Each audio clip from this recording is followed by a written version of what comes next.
Hi, I'm Julian Montero and this is Antorcha Bikes. Today we are filming from our showroom in the Centro Chia Mall and we have news for you. From now on, we are going to try to make videos both Spanish and English.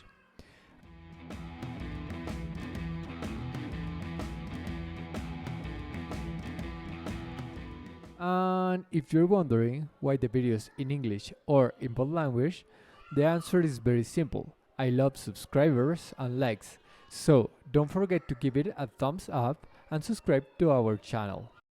Oh well, and if you want to receive notification of our new videos, activate the bell.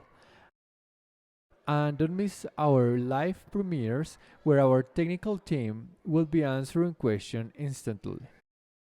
As you know, I don't like long introductions, so let's get started. In the 12 years that Antorcha Bikes has been manufacturing, importing, distributing, and servicing electric bikes, we have realized that very few people give 5 minutes of maintenance of our steel horse. Well, have you ever been on a ride where you ask over and over again if you are almost there because you are totally exhausted? Well, if you made it to this video, I'm sure your bike is asking if it is almost time for maintenance. Today, we are going to give you the lowest cost and shortest time tips for you to ride safe and extend the life of your bike as much as possible. We are going to divide it into 3 sections: the 3 daily, the 3 basic, the 3 intermediate, and as a plus, the additional maintenance if yours is electric. The most important thing always happens before you go out. As soon as you see your bike, check what I call PAB, pedals, air, and brakes. Although it's not so much a maintenance but a checkup, the pedals and crank must not move. I mean, they should move as they should, because if they do not move, your bike is very damaged. Emotional damage! They should make a regular movement, not from side to side. They should feel firm. This is because the quadrant of the center of the cartridge supports a lot of tension and can wear out from one moment to another, which could result in knee injuries or other joints, or the pedal can come off in the middle of the ride. The air in the tires is essential for your ride to be optimal. If the tire is not completely filled with air and tight, you will wear out unnecessarily, and you have to pay attention to this on a daily basis, because a small pin or a tiny hole can let constant air out of your tires without you noticing. Many of us cyclists have the habit of bouncing the bike a little to check if they are okay. This requires an ear and a feel developed over the years of testing them in this way. The last daily check is the brakes. This must be working perfectly. If either is failing, don't risk going out on it.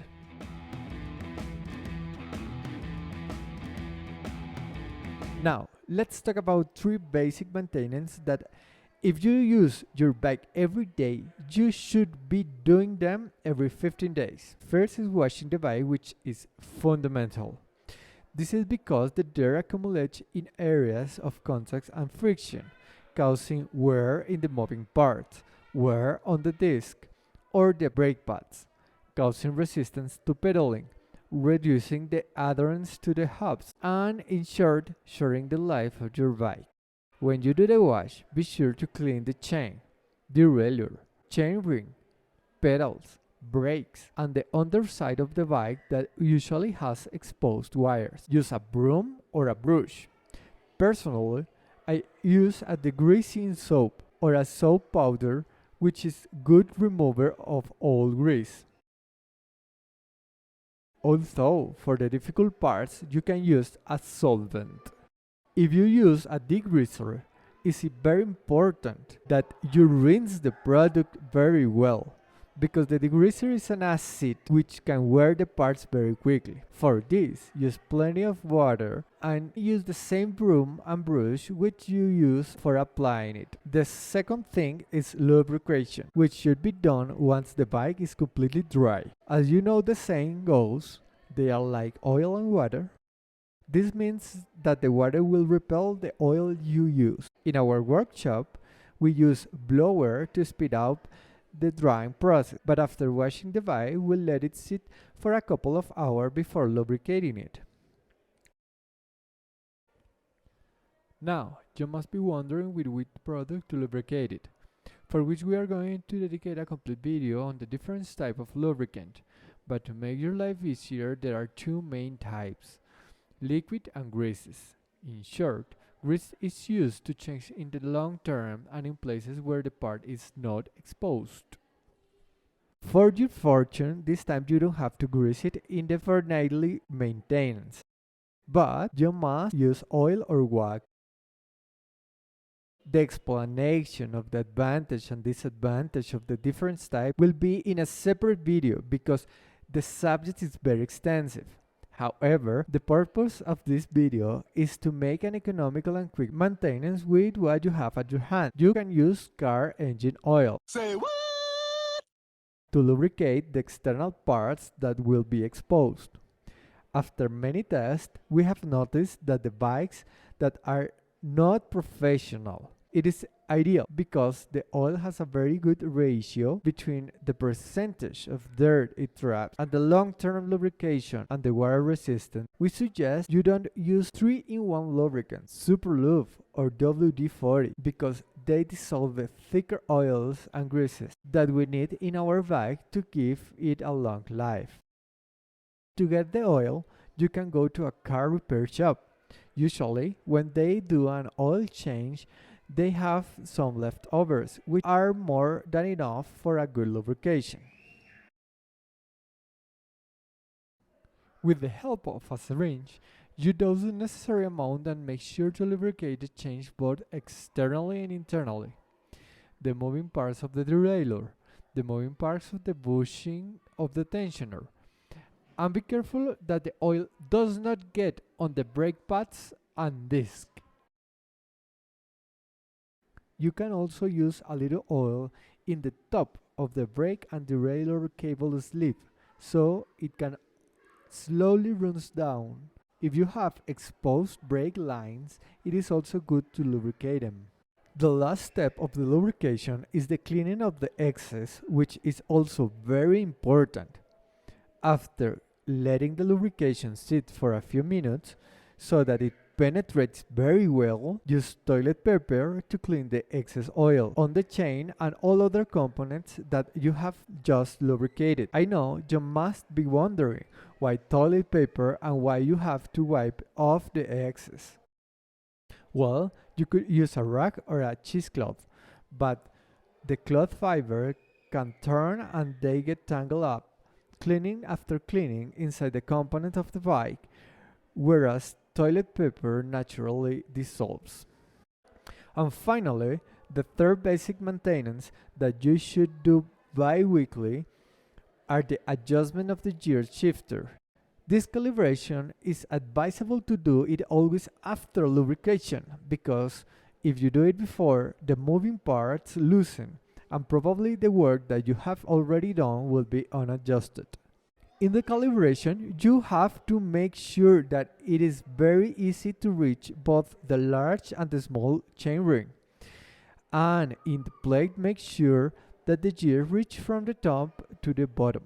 When the tensioner is not able to make the shift one at a time, it means it is time for a deeper adjustment, or it is time to change it. As a bonus, check that the wheels are decently centered and aren't wobbling back and forth. And if you have a fork with suspension, it is recommended to do maintenance every 50 hours. But that's a topic for another video. Finally, you have to do an intermediate maintenance every 500 hours maximum. The deep maintenance usually includes changing the pneumatic shells. Sometimes you should also change rims according to their wear. Grease the steering, grease the contact points between two parts, change wires, change the shifter and the main chain rail, because the friction of the chains wears out the small teeth over time. And if you live in an area of high salinity, you should fumigate the bike against rust. Finally, and the part that we like the most, is the maintenance if you have an electric bike, which are very basic but very good to keep in mind. Every 50 hours of use, we recommend using the battery until it's completely worn out, i.e., until the bike turns itself off. Immediately after, put it to charge. This will help the internal cells of the battery to remain level. As you have seen in our previous videos, they contain about 40 cells, which although they have a BMS, this procedure will help it a lot. The next maintenance, you should do it approximately 200 hours, which includes a cleaning of the old internal grease of the motor, greasing, revision of the gears, alignment of the motor, and a revision of the battery to reinforce the contacts if they are weak, and a manual leveling of cells that, as we have been able to explain in other videos, a battery of ours can have up to 80 internal cells, which in spite of its BMS can have a small variation between a cell and another, which in a long term can diminish up to 5% of the battery performance. This maintenance foresees this bad function. I hope this video has given you an idea of how to take care of your bike in the medium term, and don't be one of the hundreds of people who send us their bike for maintenance because it's already looked like this. It's not playing. This is how they have a right to us. I know you must be eager to learn how to do the other maintenances, which we also be publishing in the next time, so don't forget to subscribe and turn on the little bell to stay up to date. See you later.